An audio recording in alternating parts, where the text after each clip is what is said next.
kita akan belajar kembali mengenai yang namanya mencari ide pokok. Nah, ide pokok bagian mana yang kita mau pelajari? Saya yakin di rumah nanti kalian sudah belajar ya. Ya, yang namanya ide pokok itu apa toh?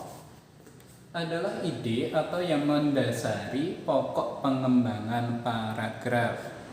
Ya, nama lain dari ide pokok adalah gagasan utama atau yang namanya gagasan pokok. Dalam setiap paragraf hanya ada satu ide pokok. Itu apa sih ya?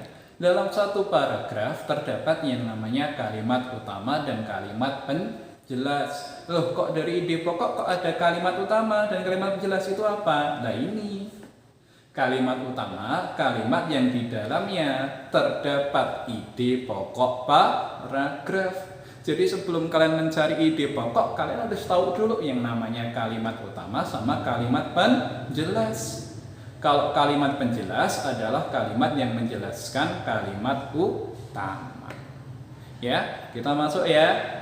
Bagaimana cara jagung berkembang biak? Saya yakin kalian tadi sudah membacanya pada paragraf pertama ini. Ya, kita hitung dulu ada berapa ini kalimatnya. 1, 2, 3. Itu ya, ada 3 kalimat di sini. Nah, kita cari yang namanya kalimat utama. Kita pilih dulu yang pertama. Jagung merupakan salah satu tanaman yang dijadikan bahan makanan pokok di berbagai negara, salah satunya di Indonesia. Apakah kalimat kedua di sini menjelaskan kalimat pertama? Di Indonesia penduduk Pulau Madura menjadikan jagung sebagai makanan pokok. Oh, ini menjelaskan kalimat pertama. Jagung merupakan salah satu penghasil karbohidrat yang sangat diperlukan oleh tubuh. Ini juga menjelaskan kalimat yang pertama. Sehingga kita temukan dulu kalimat utamanya yang ini. Dari kalimat ini kita coba cari ide pokoknya. Yang namanya ide pokok biasanya lebih sederhana dari kalimat utama. Jagung merupakan salah satu tanaman yang dijadikan bahan makanan pokok di berbagai negara, salah satunya di Indonesia. Berarti ide pokoknya apa? Kita sederhanakan aja. Ide pokoknya adalah jagung dijadikan makanan pokok. Jadi kalau namanya ide pokok biasanya nggak terlalu panjang-panjang, ya. Tapi kalau kalimat utama full. Kita lanjut paragraf yang kedua.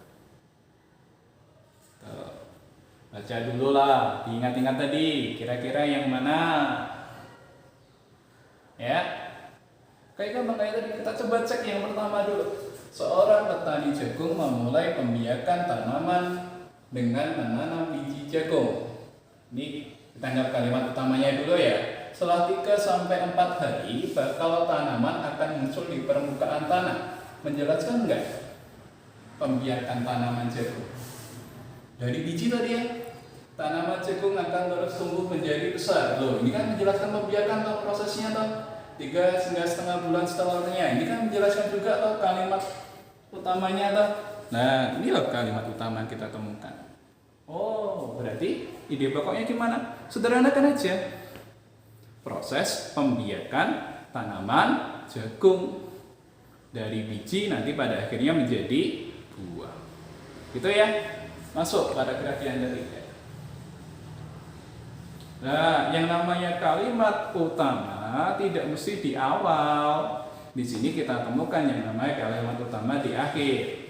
Kok bisa? Nih lihat. Ketika itulah terjadi pembuahan.